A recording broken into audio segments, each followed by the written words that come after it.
All right, it's me, your host, James Barlow. By myself, but that's okay. This is another episode of the Locked On NBA Big Board podcast. We're going to talk about some other guys in part three of our Summer League Las Vegas edition evaluations. Stay tuned.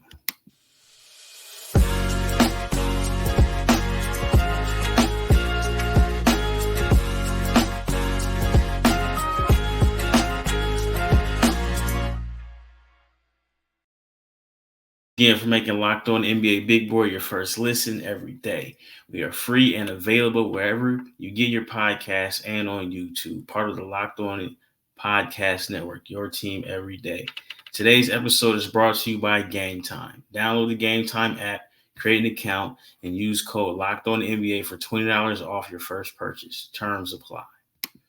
All right, so like I mentioned earlier, it's just me this evening, this morning, whenever you listen to the podcast or watch the podcast, but that's okay because I am ready to go. This first portion, we're going to talk about one of the more controversial picks of this draft, the 23rd pick, AJ Johnson, played in the Australia Rising Stars program, Next Stars, program. Skinny kid, really good friends with Jalen Green. You can almost see the influence that they've played together. But AJ Johnson, I had mentioned before, talking to, I believe it was Richard, his film, first of all, his stats weren't pretty at all while in Australia. Coaching change happened. They hired Jason Tatum's dad. He started to play better. But he is talented, and he is playing very well in the summer league. I have his stats right here in front of me. He's at 14 points per game, 3 assists, 3 rebounds. He's shooting 42% from the field, 41% from three, and he'll take it. He's about 6'5", 165, and you can see the creativity. You can see the talent. You can see the athleticism. He's got some speed, and really the most important thing probably about him is that he just has a ton of confidence when he's out there. He's playing extremely well. He's powered by, I believe he had a 22-point game his last game, where you can just see the talent. He's getting to the basket. He's making threes. He's playing well, and it's a good sign. I can't imagine he plays a lot this year for the parent squad is what they're calling it. But that doesn't matter because he is a long-term play for Milwaukee. And, a lot of people question it because his Australian numbers were terrible. I think he averaged 3 points a game. They queued up the meme where it's cool to draft Bronny when he averaged 4 points a game. But we laugh at this guy. He was taking the first round. He averaged even less than Bronny. But AJ Johnson can play. And against the Clippers, his last game, he had 22 points, 4 rebounds, 4 assists. He shot 50% from the field. You see the talent. Again, he's a few years away, though. As good as he is now, Milwaukee's timeline and his timeline are not on the same page. But Milwaukee does need some young guys because, hey, Chris Middleton just had ankle surgery today. Damian Lillard, he had a career low year. I think he averaged like 24 this past season, and I don't think he's washed or anything. I just believe that, it's a new season, new system. I know he had talked about his offseason being a little different for the first time in a long time, but, Milwaukee is in win mode now, and I don't see how AJ Johnson helps them in win mode now, but as long as the young guy stays patient, gets on whatever weight program Giannis was on, maybe we can get him up to about $185, $190 when it's all said and done. But I think AJ Johnson has a lot of talent, and again, it's summer league. Summer league doesn't count, but it's just fun to evaluate. Milwaukee doesn't look as crazy as you thought they did on that June night when they took him the 23rd pick. But AJ Johnson, a couple years away, needs to gain a lot of weight and just, stay confident. And then I will say one thing that he is doing that I wouldn't say is concerning, but he'll need to clean up as he improves and gets older and matures, is that he does dribble the ball a lot. Sometimes you just come off the ball, when you have a switch, the veteran point guards in general, you pass it, you get it right back. So there are possessions where he pounds the ball, doesn't really go anywhere. There was a possession I think he drove like 22 seconds out the clock. He also, I would say, needs to probably finish with his left hand a little bit more. But I'm happy for him because he could have easily you know got drafted first in the first round and be like, you know what, I'm cool or whatever. Or maybe, he's not the lightning rod for controversy as names. I mean, you really have to like really, really dig deep to see, oh man, who is this kid? But like he's rising to the occasion and he's playing well. So that's always a good sign. Uh, his teammate, who I was also high on, Tyler Smith, he's finding himself in an interesting role. Milwaukee is playing, excuse me, Marshawn Beauchamp. I believe this is his third year of summer league. They're playing Chris Livingston. This is his second year, and they're playing some other guys. And Tyler Smith, who I had a first round grade for, I think he ended up going 33rd to Milwaukee. He's playing off the bench, so he's still trying to find his way. He's averaging 8 points a game, 6 rebounds, which is good. He's shooting 45% from the field. Uncharacteristically, he's off from 3 right now. I believe he's shooting 17%, which is not like him. He shot the ball extremely well with the G League Ignite. So it'll be interesting to see how he gets his footing. But he's active on the glass, and he's doing a good job of cutting. Will he be able to contribute this year? It depends on how fast the defense comes along and if there are opportunities with the front court with maybe guys getting moved out. I don't foresee heavy minutes, but if I were Tyler Smith, as soon as this Las Vegas Summer League is over, I'm getting on the phone with Damian Lillard, and I'm like, hey, man, wherever you are, I need to be there because he's going to have his career really is going to be based off of him learning how to play pick and pop.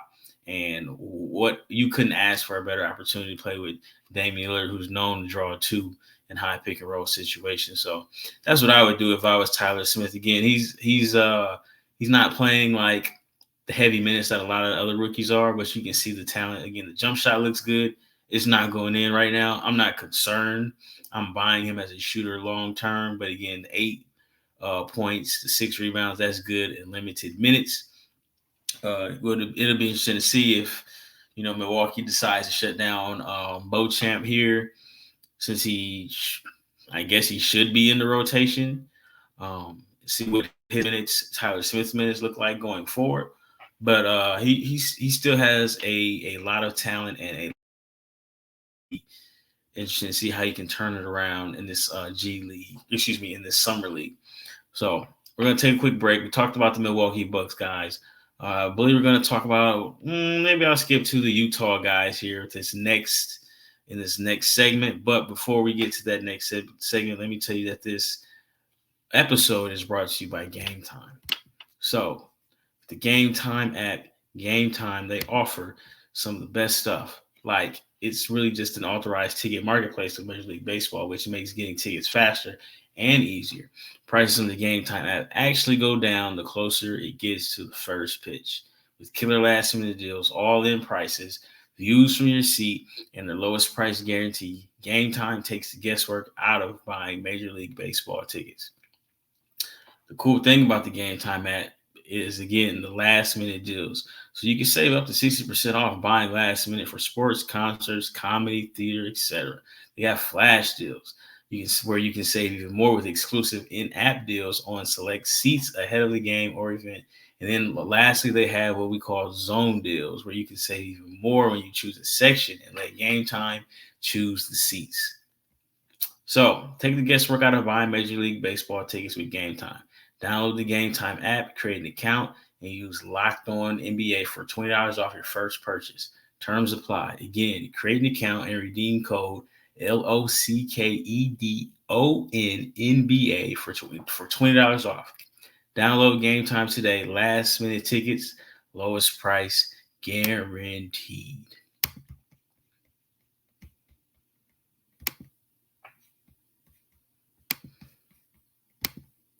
Before we get into our next segment, let me ask you a question. Are you watching Fox Sports or ESPN on your TV all day? Have to turn down the volume with all that shouting? Make the switch to Locked On Sports today a free 24/7 sports streaming channel programmed for you every day to bring you the biggest stories without all the screaming. Locked On Sports Today brings you can't miss analysis, opinions, and news streaming 24/7 on YouTube or the free Amazon Fire TV channels app. Part of the Locked On Podcast Network, your team every day.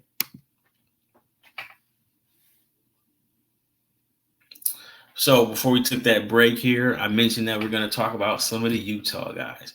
Now, if you don't know me personally, probably don't know me really personally, you just know me from these podcasts, and that's cool. But when I make a evaluation on a player and I say, you know what, hey, I'm not as high on this guy, or I'm not as high on that guy, or I really like this guy, and they turn out to be playing well, I will be the first person to tell you that, hey, this guy or these guys are playing well. So, with that being said, the Utah Jazz took Cody Williams number 10. I wasn't that high on Cody Williams on number 10. And at number 10, I had him at 18 on my mock that I had put out. It's still up on Twitter if you follow me at Draft Junkie James. And Cody Williams was making me look like, I don't want to say a genius, but he was scaring me. In that Utah Summer League, he wasn't aggressive. He was just standing there in the corner. Maybe it was because Keontae was there. Maybe because Bryce Sensabaugh was there. Whatever. For whatever reason, he just wasn't aggressive. He wasn't playing, and he was scaring me, and he just didn't look assertive. And those were some of the concerns that I had with him at Colorado, is that he just watched the game too much. Well, something happened where he flipped the switch in Las Vegas. Again, maybe it's because Keontae George isn't there. Bryce Sensabaugh, I believe he got hurt, so they shut him down. Maybe that's the reason why. But Cody has flipped the switch, and he's being aggressive. He's putting the ball on the ground. He's making shots, and that is what you want to see from a kid who has so much talent. Now, he's still not rebounding the ball. He's averaging 17 is great. You'll take it. 17 points, 2 rebounds, 2 assists, but the finishing that was at Colorado, it's translating in the Summer League so far. He's aggressive. He gets downhill. He's trying to dunk on a few people. He did dunk on somebody, I believe it was the first game, and he just looks like a much better player. So when 50 Cent and Floyd Mayweather had their beef, and he challenged Floyd Mayweather to read a book, I'm challenging Cody Williams to stay aggressive like this. I don't care if you're playing with Larry Markkinen or you're playing with Kyle Lowry, whoever you're playing with, and stay aggressive. You got talent. You're a very good finisher. Keep slashing. Keep attacking the basket. That's what this is all about. Play with some confidence. So if Cody Williams makes me look wrong, I have no issue with that. Keep doing your thing. He just looks way more confident. And again, maybe it's because guys aren't there, but if he's got to close his eyes and pretend like there's no one there, then that's just what he has to do. His teammate, another person who I wasn't as high on, at least when others were projecting him as a lottery pick, late lottery pick, but he fell in the draft. I don't know why, for whatever reason. It's neither here nor there, but Kyle Filipowski fell to the second round, and Utah snatched him up at 32, and he's looked a lot better, just like Cody Williams. Again, maybe it's because guys aren't there, but he's looked a lot better in Las Vegas than he did in Utah, and maybe it's about opportunity. Maybe it's because you're going to play 30 minutes a night. You're going to get all the usage. You get to play how you want to play, but he looks like what people thought he would be, as far as like the athletic center who can put the ball on the ground and get to the basket and 5 out. So Kyle Filipowski, 14 points, 6 rebounds, 2 assists. He just looks a lot more confident, a lot more comfortable.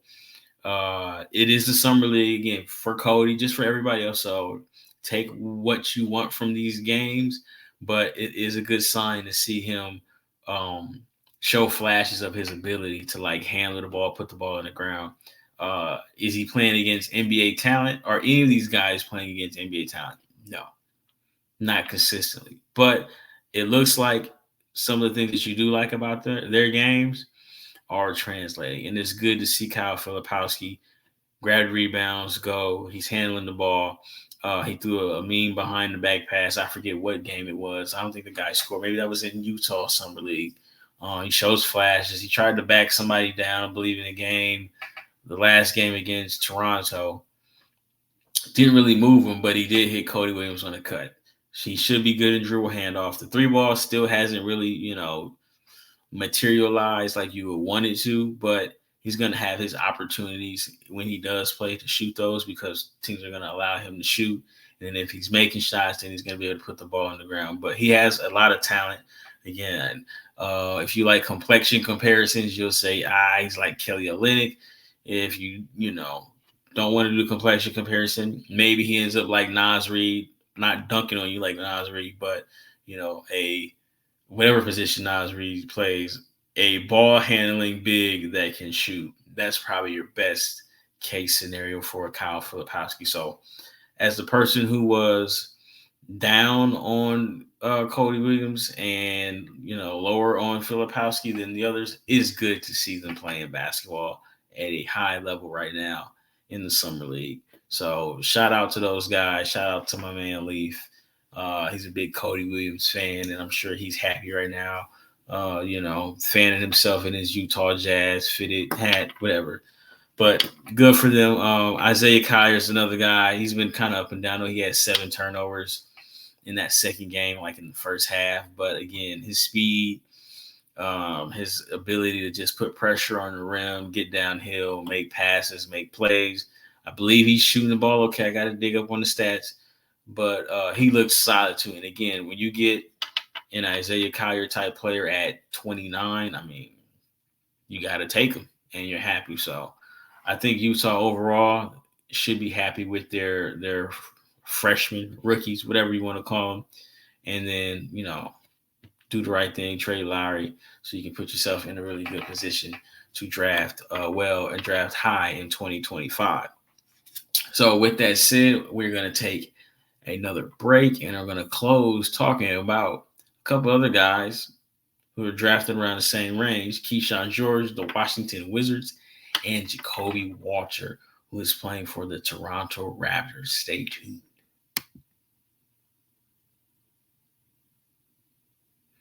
All right, final segment. Again, it's myself, James Barlow. I'm at Draft Junkie James on Twitter. I was a big fan of Kyshawn George. He is playing. He's playing okay. The foot speed, handling the ball, which was always going to be an issue for him because he's, not the most fleet of foot guy, and he does handle the ball. You see it. He's playing okay basketball out there. Really, it's the Bub Carrington show. Bub Carlton Carrington is the man out there, and he's making it work. So he's the one that's getting the rave reviews. I've talked about Alex Sarr, and, if you aren't paying attention, he's not playing well at all. And so that leaves their other first-round pick, Kyshawn George. He's just kind of, doing his thing. I think he's ultimately a connector. 3-ball looks good. I think he's going to spend some time in the G League this season, even with those young guys, but because they still kept Corey Kispert. They still have Bilal Coulibaly. Even if he's not in the G League, rotation minutes are going to be, I guess you could say they're going to be tough, because if they don't trade Kuzma can still play the 3 or the 4. They got Bagley. He'll play the 5 or the 4. They got Sarr, who should be playing the 5, but he's going to play 4. So, and then they brought in my big man, Valanciunas, and they got Tristan, I believe his last name is Vukovic. Please don't slander me if I don't pronounce his last name correctly. So where does Kyshawn George get minutes at the 3 in Washington? I don't know how that's going to work out for him. But again, at 6'8", you can see he does have a pretty good handle. He does show some good vision. He'll be a secondary ball handler when it's all said and done. Overall, I do like the pick. He does have some upside.